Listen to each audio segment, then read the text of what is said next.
Hey guys, so I thought I'd give you a rundown on a experience I had with Harbor Freight with a exchange of a generator, and no clickbait here. It went well, but it was kind of a funny story. So I've had the Predator. It's the 9,000 max starting watt, 7250 watt uh, gasoline generator for I picked it up, I think it was in June of 21.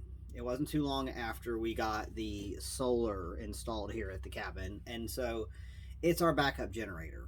And when it's like today, no sunshine, dreary, January, February around here is messy, and we need the thing. I it's one of those things like I need it to work, or we get in trouble. Like literally, like we have no power. So I mean, there's workarounds, of course, but it big pain in the butt. I use it to charge the battery bank. The battery bank holds a up to 15,000 watts, so that's why I have such a large generator. Um, Maybe the first 6 months or so, it ran great. Maybe even almost a year, and the electric start went out on it. And I kind of messed around and looked at some ways of fixing it, but it was still starting on like the first or second pull, no trouble.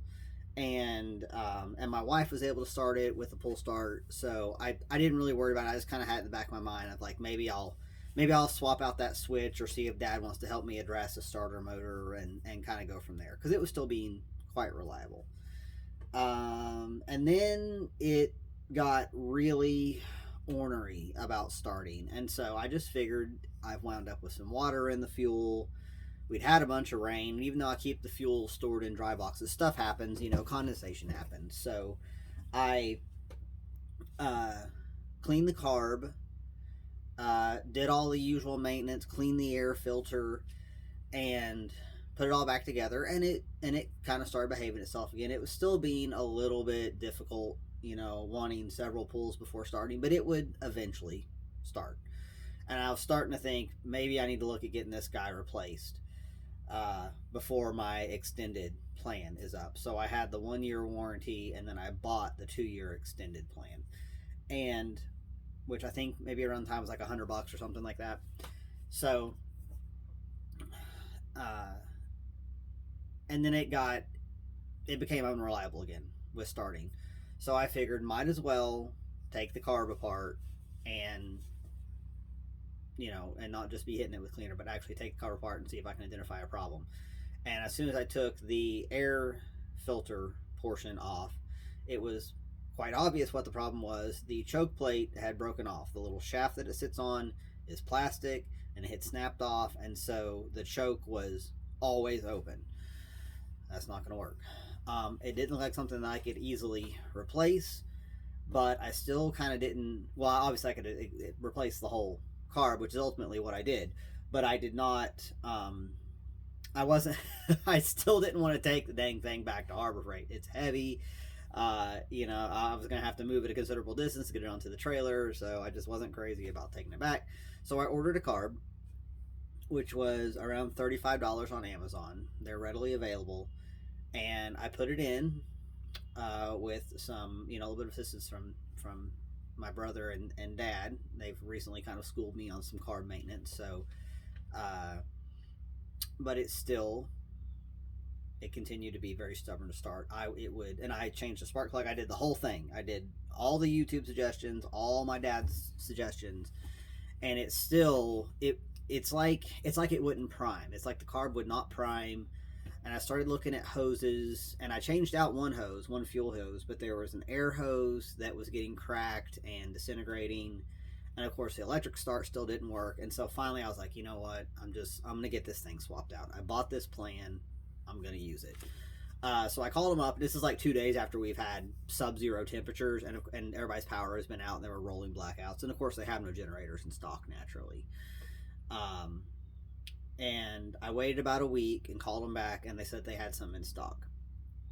So I loaded it up. I should say, I took that brand new carb back out and put the original one back in because I was not giving Harbor Freight my brand new carb that had all of 2 hours of use on it. So swapped that back out. so they were getting the original components. Took it down to the store. There was a little bit of, it wasn't anything that they really could control because of the original price of all that. They basically have to get an okay from like the corporate overlords or whoever. So they have to make a couple of phone calls, and finally said, okay, we're good to go. We have one in stock. Pull around back. Handed off the old one. Told them what was up with it. I asked the guy, I said, what do they do with them? And he said they refurbish them and they resell them. I don't know if they resell them through Harbor Freight, but he said they refurbish and resell them. So somebody will fix it. It's not going to the dump, so that's cool. But put the new one still in box and everything. Put it on the trailer. Good to go. I didn't spend a single dime. They gave me a receipt. Really pretty straightforward overall. Pretty painless. Got back up to the house. Got the thing where I needed it. Put oil in it. And started looking, just kind of looking it over, and I noticed that the air filter cover was different. The original one that I had was plastic, and this one was metal. And I was like, wow, you don't usually find, plastic swapped out for metal. That's kind of nice. But then I took a closer look, and I couldn't find the lever for the choke. And I thought, well, that's weird. Well, maybe they just it's in a separate package somewhere. Maybe it's one of those things that could easily snap off during shipment. And I found it in the bottom of the box, but I couldn't help but notice that it was kind of bent and that the screw that mounts it had been snapped off. And I took a closer look, and something, maybe a forklift or something, had smashed into that side of the generator, and the whole air box and everything was smushed into the carb. And I looked at it for a few minutes, and I thought, man, is there any way I can get this to work? But the more I looked, I was like, no, I'm going to have to take this thing back. The store is only about 10 minutes away, which is nice. We're not out in the sticks. I am grateful for that. But I called them up first, and I said, guys, it's me. And I'm really sorry, but this thing has been damaged. Do you have another in stock? Can I come swap this out? And they said, sure, no problem. We'll even open up the next one in line and make sure it looks okay. So I headed on down, was pulling around the back dock again, and they are pushing back up the ramp into the back of the store, the one they had chosen to replace mine with. And apparently that one was damaged on the other side. So whoever was driving the forklift that day, maybe it was their first day. So on generator number 3, which they had out of the box, all 3 of us looked it over, looked for anything weird. All was well. Got that back up here, got it hooked up, I hooked the ground line back up, oil and fuel and all that, and we're good to go. So as it stands, that one that I just came back with, I've got a 90-day warranty, but that's it. If it kicks the bucket on day 91, I've used my replacement. So apparently you cannot buy another extended warranty for the same product. I didn't push on that. I might have been able to, but kind of at that point, like, I'm just like, I'll deal with it. At this point, I feel like I've kind of got enough like small engine maintenance under my belt and enough people I can talk to about it that, if something goes out, I can replace the part and keep that thing running. And there's improvements to the way that this one is now being kept. Like, I've actually got it in a better shelter. My way of trying to keep it out of the weather before was, not the best. So things like the sun and dry rot on lines and weathering and issues from that I've dealt with. And it's happily running right now, charging up the system on this very dreary day.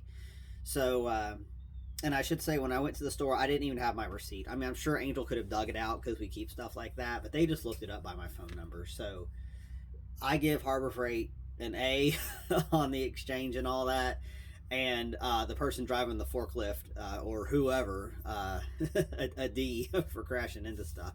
Also, the fact that I swapped that out, I saved somebody else from having to bring a busted generator back to the store. So whoever that might have been, you're welcome. Glad I could help. So that's what I got for you today. I'm going to sit down at the desk here in a little bit and work on some designs a little bit more. I've got some people I'm touching base with again on Monday and Thursday here locally, and a fella out in Middle Tennessee. If I can help you guys with your homestead design or anything else in the homestead or regenerative space, give me a holler, strongrootsresources.com, and y'all enjoy the rest of your weekend.